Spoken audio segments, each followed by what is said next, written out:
January 2nd, 1942, Manila falls. Manila lasts 26 days. Japan's endless blow of invasion forces doomed Manila. It is considered one of the worst defeats for the U.S. military. In the weeks after the bombing of Pearl Harbor, Japan's blitz on Southeast Asia continued with the invasion of the Philippines. After a months-long siege, American forces surrendered. General Douglas MacArthur's American Supreme Military Commander in the Pacific evacuated to Australia and famously vowed to return. He left General Jonathan Wainwright to command American and Filipino forces in the face of overwhelming odds. Now the story of these two American heroes is the subject of a new book. David Martin sat down with the author of The Fate of the Generals. American troops waged the final battle to liberate Manila from the Japanese. The conquering hero, General Douglas MacArthur, makes good on his famous vow, "I shall return," to the Philippines. But there was another hero of the Philippines, a general named Jonathan Wainwright, who made a different vow.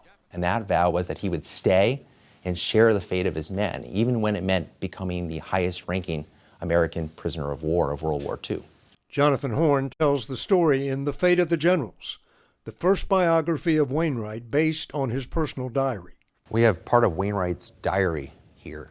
It survived 3 years in Japanese prison camps and came to rest at the Army's Heritage Center in Carlisle, Pennsylvania. So this is an incredible historical document.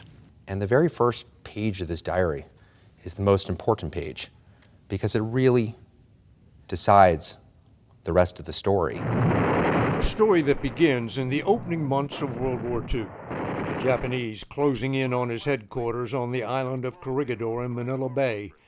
Wainwright pledged that he will, if necessary, surrender myself with my troops.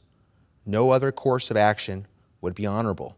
Wainwright had been left in command after the larger-than-life MacArthur was ordered to escape from the Philippines to Australia. MacArthur is not just a man, he's a symbol. He is America's most famous general, and he's seen as too important to become a prisoner. MacArthur arrived in Australia to great fanfare, while Wainwright was left to make a final stand against the Japanese on Corregidor. How does it end on Corregidor? There's going to be a massacre of 12,000 to 13,000 lives, and so he makes this choice that it's time to raise the white flag over Corregidor. Does he literally raise a white flag? There literally is. They take the American flag down and they raise a white flag over Corregidor. Wainwright sent this final cable to President Franklin D. Roosevelt. With broken heart and head bowed in sadness, but not in shame, I report to Your Excellency that I must arrange terms for the surrender of the fortified islands of Manila Bay. Roosevelt responded with a message Wainwright copied word for word into his diary. Personal from the President to Lieutenant General Wainwright. We have been following with growing admiration the day-by-day accounts of your heroic stand. The American people ask no finer example of tenacity, resourcefulness, and steadfast courage. Wainwright wasted away in Japanese prisons, at one point down to 125 pounds, not knowing if he was a hero for sticking with his troops or a disgrace for surrendering. He is isolated from the outside world. He's not getting mail. It'll take 2 years before he receives a handwritten letter from his wife. And, I think that was the worst form of torture in some ways, because it left him to wonder, what did people in the outside world think of him? And he begins to think the worst, that they are going to hate him for having made this decision for the sake of his men. What's the state of his health? He doesn't think he can survive much longer, but he makes this entry in his diary, and I think it's the most moving entry in his diary. I will make a fight for life as I fought against overwhelming odds in the Philippine Islands. No one called me yellow then, and by God, I won't be now. When the war suddenly ended with the thunderclap of the atom bomb, Wainwright was reunited with his former commanding general, a moment which left them both virtually speechless. Finally, MacArthur says, "Well, it's good to see you."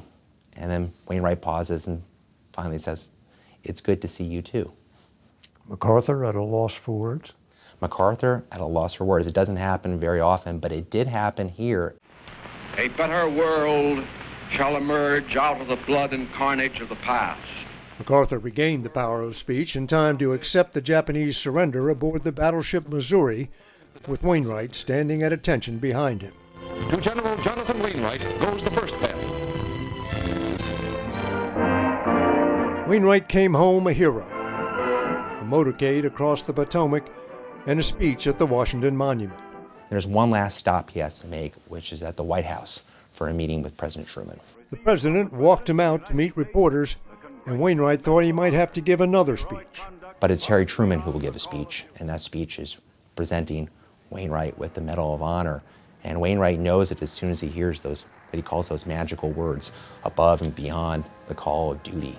For CBS Saturday Morning, David Martin in Carlisle, Pennsylvania.